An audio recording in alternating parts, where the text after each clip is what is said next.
Привет, друзья! Медленно, но верно мы идем по билдам Драгонраджа, и настало время разобрать один из самых популярных и сильных классов в данной игре. На сцену по просьбе подписчика выходит фехтовальщик. И я спешу поделиться с вами хорошей новостью, а именно спонсором данного ролика. Сообщество Ерихон поможет вам получить донат в Драгонраджа по выгодной цене. Также ребята проводят различные акции, а еще ценят своих покупателей и предоставляют скидки на покупки в случае технических проблем. Найти их можно в Telegram и Discord, но не беда, если вы не можете зайти в какую-то из соцсетей, то ребят есть группа ВКонтакте, в которой они выкладывают последние новости по игре, превью будущей моды и тому подобное. Подписывайся, ссылка на Ерихон будет в описании под данным роликом. Продолжаем. Приготовьте чай и кофе, возьмите вкусняшки, на связи Нелла, и мы начинаем.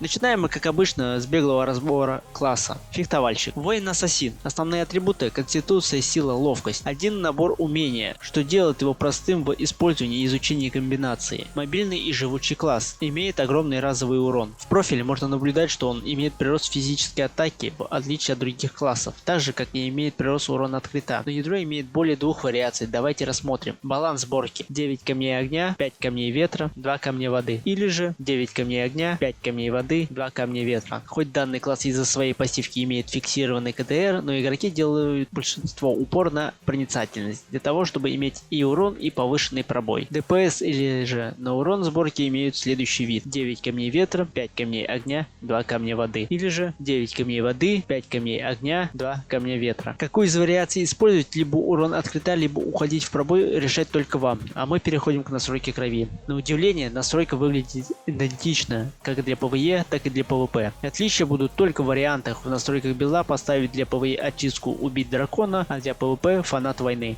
Перейдем к крови. Первым мы берем пробуждение насекомых. Не знаю, насколько верна локализация с английского языка, но ориентируйтесь на иконку. Данный навык повысит нашу физическую атаку в зависимости от накопленной энергии. Вторым берем Красса для получения невидимости с умения Слава Божественного Света и снижения ранения после выхода с невидимости. Третий у нас Дух Меча, также улучшает умение Слава Божественного Света, даруя нам главенство. И в конце мы берем Клинок Тени для сброса перезарядки умения, но самый главный эффект — это получение непробиваемости в ближнем бою. Перейдем к настройке родословной. Здесь абсолютно все одинаковое в обоих билдах. Пробежимся поверхностно по веткам. Красный отвечает за повышение вашей физической атаки после применения умения. Также физической и магической защиты, и также повышает крит шанс для основного умения, наносящего урон. Календула. Ветер эхо можно не брать, так как оно просто дает дополнительную энергию при применении умения. Оставим очки на более приоритетные таланты. Зеленая ветка, как и во всех предыдущих классах, отвечает за собственную выживаемость класса, повышая различные сопротивления, увеличивая скорость передвижения. Хочу отметить, если вы новичок, то рекомендую в первую очередь прокачивать центральную линию, так как там расположены основные таланты данной ветки, а именно сила стихий. После накопления энергии,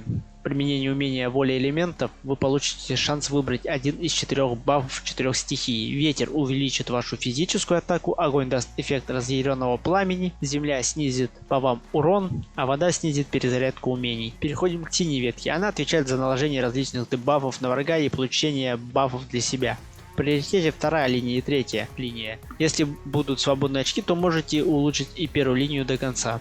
Из дополнительных талантов берем дерево монет для повышения урона от крита. Что касается выбора X, сколько я не наблюдал за фехтовальщиком, и в ПВЕ, и в ПВП используют область меча. Ведь данный X имеет хороший радиус атаки и хороший контроль как для ПВЕ, так и для ПВП.